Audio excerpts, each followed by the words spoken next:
मेवाड़ सगत जी बाबूजी के मंदिर में गुलाब जी कटारे विगत 50 वर्षों से आ रहे हैं।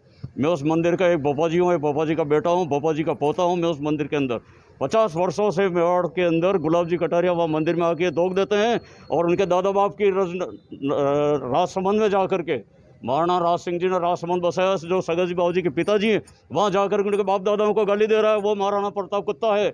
इससे बढ़ कर शर्म की बात गुलाब कटारिया के लिए और उनके नुमाइंदों के लिए और क्या हो सकती है।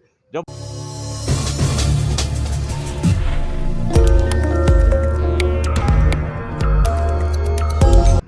राजस्थान विपक्ष के नेता गुलाब चंद जी कटारिया ने राजसमंद कुमारिया ग्राम के अंदर जाकर के महाराणा प्रताप के बारे में जिस प्रकार की अमर्यादित टिप्पणियाँ करके सर्व समाज में जिस प्रकार का आक्रोश व्यक्त करवा दिया है, उसको लेकर के हमने आज एडिशनल एसपी अनंत कुमार जी को एक परिवाद पेश किया है।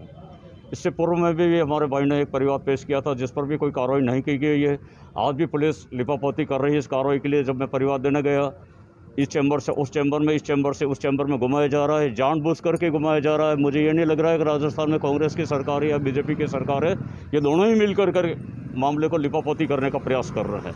मेरा इन श्रीमान जी से निवेदन है कि घटनाएं चाहे राजसमंद की हो या उदयपुर की हो, परिवादी जब उदयपुर में रह रहा है और अपराध करने वाला व्यक्ति जब उदयपुर में रह रहा है तो परिवाद कहीं पर भी दिया जा सकता है। जब हमने पहले परिवाद दिया था तो वो परिवाद को उनको अगर राजसमंद ट्रांसफ़र करना था तो कर सकते थे। इनका क्षेत्राधिकार की बात थी, इन्होंने जानबूझ करके नहीं किया। मेरा विशेष निवेदन ये है, इस अमर्यादित टिप्पणी से सर्व समाज में जिस प्रकार का आक्रोश हुआ, जिस प्रकार का ये हुआ, प्रशासन ने अभी तक राजस्थान सरकार को कोई रिपोर्ट नहीं की है, जिससे लेकर के स्थिति जो कि त्यों बनी हुई है। सर्व समाज में रोष व्याप्त है। सिर्फ लॉकडाउन की वजह से सर्व समाज चुप बैठा हुआ है। लॉकडाउन समाप्त होने के बाद उदयपुर बंद भी किया जाएगा, आमरण अनशन भी किया जाएगा। जब तक स्वाभिमान के खिलाफ बोलने वाले को सजा नहीं होती है, गुलाब कटारिया इस्तीफा नहीं देता है, तब तक हम हमारे इस आंदोलन को जारी रखेंगे। मेवाड़ सगत जी बाबूजी के मंदिर में गुलाब जी कटारिया विगत 50 वर्षों से आ रहे हैं। मैं उस मंदिर का एक बोपा जी हूँ, एक बोपा जी का बेटा हूँ, बोपा जी का पोता हूँ। मैं उस मंदिर के अंदर 50 वर्षों से मेवाड़ के अंदर गुलाब जी कटारिया वहाँ मंदिर में आके दोग देते हैं और उनके दादा बाप की राजसमंद में जा कर के महाराणा राज सिंह जी ने राजसमंद बसाया, जो सगत जी बाबूजी के पिताजी हैं, वहाँ जाकर उनके बाप दादाओं को गाली दे रहा है। वो महाराणा प्रताप कुत्ता है। इससे बढ़ कर शर्म की बात गुलाब कटारिया के लिए और उनके नुमाइंदों के लिए और क्या हो सकती है। जब वो कटारिया अगर ये सोचता है कि मैं मेवाड़ के रजवाड़ों के खिलाफ ऐसा बोल करके मैं कुछ बहुत बड़ा काम कर सकता हूँ तो उसकी गलतफहमी निकाल दे।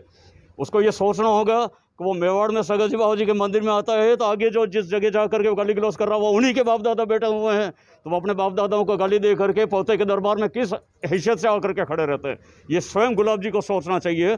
गुलाब जी कहते हैं कि मैंने 3 बार माफ़ी मांग ली।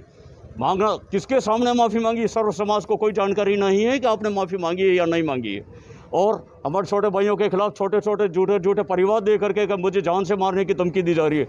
उनके घर पे 5-5 पुलिस थानों की पुलिस लगा रखी है उन्होंने, फिर भी कह रहे हैं मुझे जान का खतरा। मुझे मालूम नहीं पुलिस क्यों लगी हुई है। ये उनके स्टेटमेंट है। उनको स्वयं को नहीं मालूम है मुझे क्या बोलना है, मुझे क्या करना है। मेरा गुलाब जी से कोई व्यक्तिगत रंजिश दुश्मनी नहीं है। समाज का एक प्रतिनिधि होने के नाते वो हमारे बड़े भाई हैं। बड़े भाई से हमारा निवेदन है कि वो राजी खुशी त्याग पत्र दे करके इसी मेवाड़ की धरती पर पुनः इलेक्शन के लिए आ जाए। जिस प्रकार से उपचुनाव हो रहे हैं, गुलाब जी को अगर मेवाड़ की जनता चाहती है या नहीं चाहती, इसका निर्णय भी इस उपचुनाव में हो जाएगा। धन्यवाद सर।